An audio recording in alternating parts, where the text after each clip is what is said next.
You can support me by turning on notifications, subscribing to my channel, and liking the video.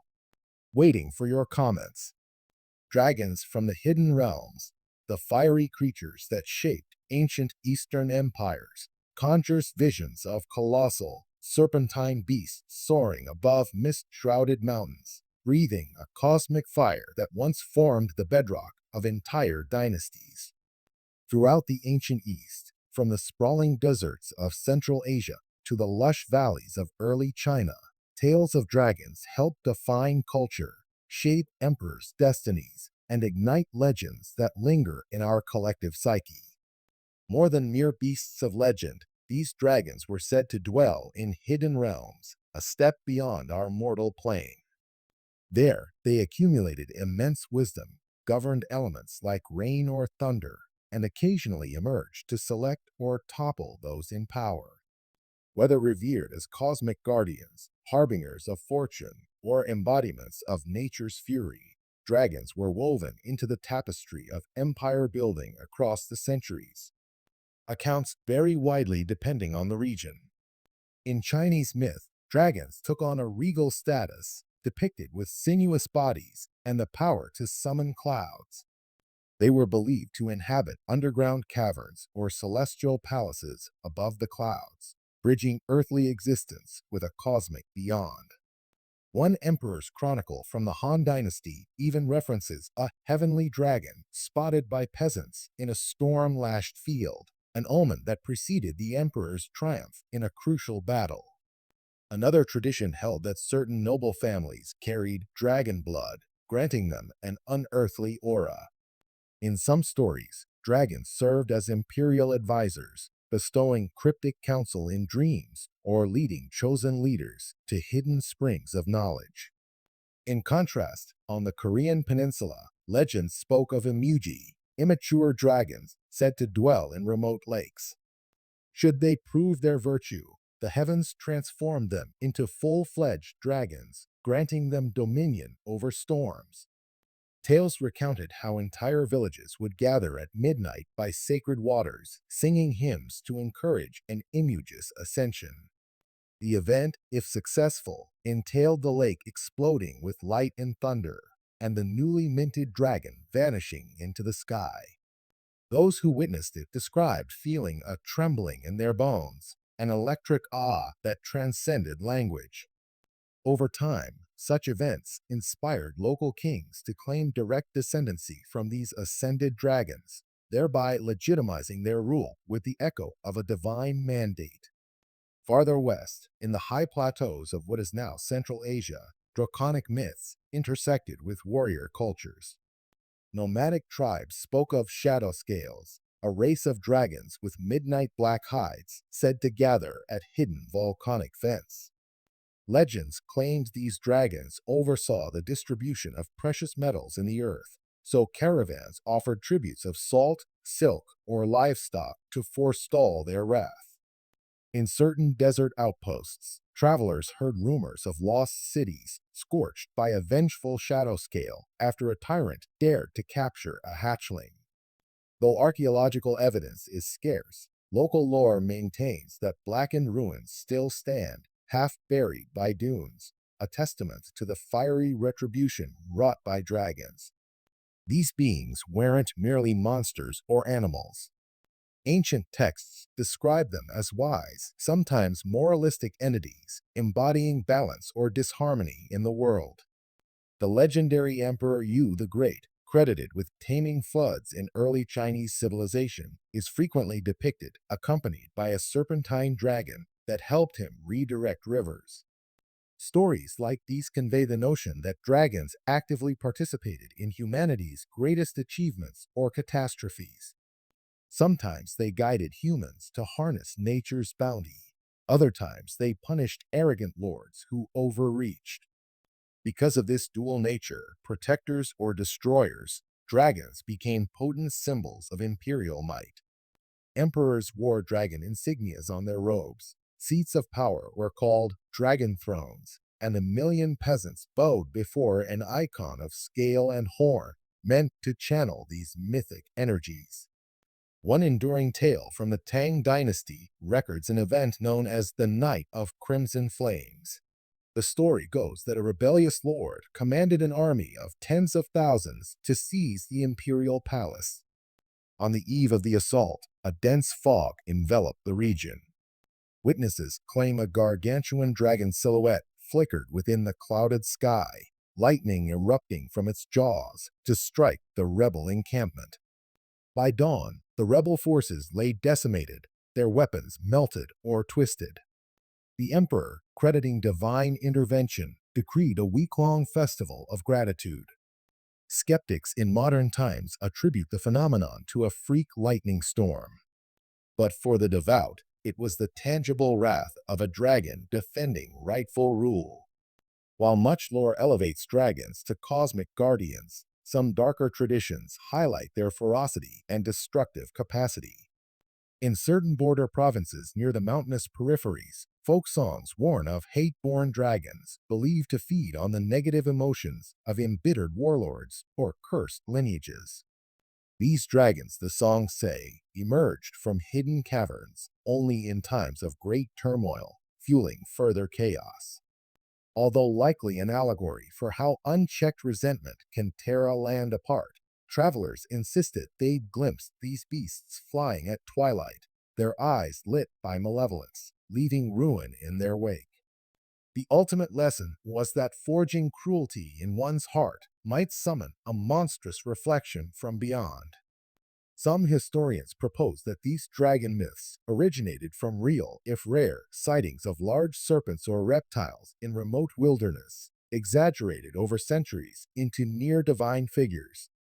Others see them as anthropomorphic representations of natural forces, thunder, wind, and ocean currents, personified in serpentine form. The earliest clay vessels unearthed near the Yellow River display swirling reptilian shapes, evidence that dragons gripped the human imagination since prehistory. In many ways, the presence of dragons in Eastern myth overshadowed other beasts because they embodied the entire cosmos in one form: earth, water, sky, and spirit. Archaeological digs occasionally unearth curious artifacts, intricately carved jade ornaments depicting dragons, sometimes with inscriptions alluding to cosmic guardianship. The synergy of artistry and myth speaks volumes about how deeply entrenched dragons were in cultural consciousness. Royal tombs contain dragon bones or effigies meant to escort emperors into the afterlife. Meanwhile, temples built in remote mountain passes feature mosaic floors illustrating dragon battles or alliances between dragons and legendary heroes. Each artifact suggests a society that revered dragons not just as fairy tale creatures, but as integral to state religion, cosmic order, and moral lessons. One charming anecdote recounts a small village in southeastern China that every spring performs a festival called the Dance of Scales. Children and elders gather at dawn, chanting and dancing with dragon-themed puppets.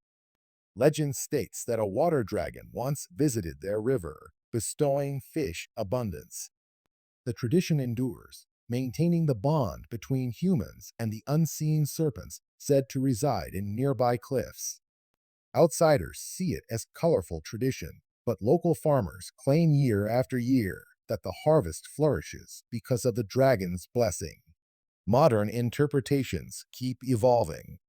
Films, literature, and artwork reinterpret Eastern dragons in many forms, from friendly protectors to cunning adversaries. Sometimes they are merged with Western dragon tropes, though the original Eastern notion typically frames dragons as wise or divine, less purely monstrous than their Western counterparts. In New Age spiritual circles, references to dragon energy speak to a primal creative force tied to the East's ancient heritage. Even so, a more rational wave of scholarship tries to dissect the phenomenon as cultural expression. Yet, for many, the mesmerizing power of these stories transcends academic analysis, reminding us that dragons, real or not, shaped entire epochs. Travelers to remote eastern mountains still report glimpses of unusual silhouettes at sunset, a curling shape dancing against the sky. Could it be eagles or a trick of the clouds? We remain uncertain, but the echoes of these ancient legends sustain the sense of mystery. Small towns celebrate dragon festivals, staging elaborate parades with silk dragons winding through narrow streets, reenacting heroic myths or commemorating legendary sightings. In temples, worshippers burn incense before dragon statues, seeking blessings for rain or luck. The synergy of faith and folklore remains alive, testifying to how deeply dragons have rooted themselves in cultural identity. Thus, dragons from the hidden realms, the fiery creatures that shaped ancient Eastern empires, endures as both a grand mosaic of myth and, for some, a potential glimpse at how earlier civilizations interpreted real phenomena.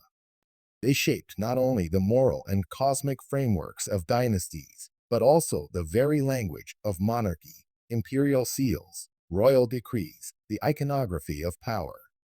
Emperors invoked the dragon to justify conquests or quell rebellions, forging an almost sacred bond between throne and sky. Meanwhile, peasant communities viewed dragons as either benevolent rainfall bringers or terrifying punishers of arrogance. In an age of satellites and modern skepticism, the thought of hidden realms where dragons dwell might feel quaint. Yet the underlying essence is timeless. Dragons, as symbols of cosmic force, remind us that nature's mysteries surpass our easy comprehension. They embody the unpredictable storms, the rolling thunder, the life-giving rains, and the hidden fissures of Earth's interior. They whisper that beyond our mundane horizon, a greater expanse of wonder looms. And in Eastern traditions especially, they anchor the notion that humanity's destiny can be woven with forces far older and grander than ourselves. Today, the legacy of these fiery creatures is celebrated in everything from architectural motifs, temple roofs adorned with carved dragon heads, to festival fireworks that mimic bursts of dragon flame across the night sky. Children grow up hearing bedtime stories of heroes who rode dragons into battle or soared among clouds, bridging mortal life with the heavens. The enthrallment persists, fueled by each new discovery of an ancient mural or hidden shrine that depicts dragons guarding gates to ephemeral paradise. So, while the rational mind might dismiss them as mythic relics, the emotional core of these tales still resonates, offering glimpses into how ancestors perceived the universe. In the end, the notion of dragons from hidden realms forging the fate of entire empires underscores an eternal longing to find meaning in the chaotic forces that shape our lives. For the ancients, dragons provided that meaning, a manifestation of nature's awe and terror in one elegant, coiling form. They were cosmic threads weaving sky, land, water, and spirit into a tapestry of destiny. And though we may no longer worship them as the ancients did, their shadow lingers in ceremonies, art, and even modern fantasy, a testament to the enduring thrill of imagining such mighty beings. So, whether you come to these stories as a curious skeptic or as one who senses magic lurking in old temples and moonlit peaks, the dragons of ancient Eastern lore await, guardians or destroyers, wise or wrathful. They remind us that the distance between myth and reality can be subtle, shaped by human interpretation and longing. In acknowledging their legendary impact, we pay homage to an age when the cosmos felt alive with roaring serpents among the clouds, guiding or dooming dynasties with a single flick of their tails.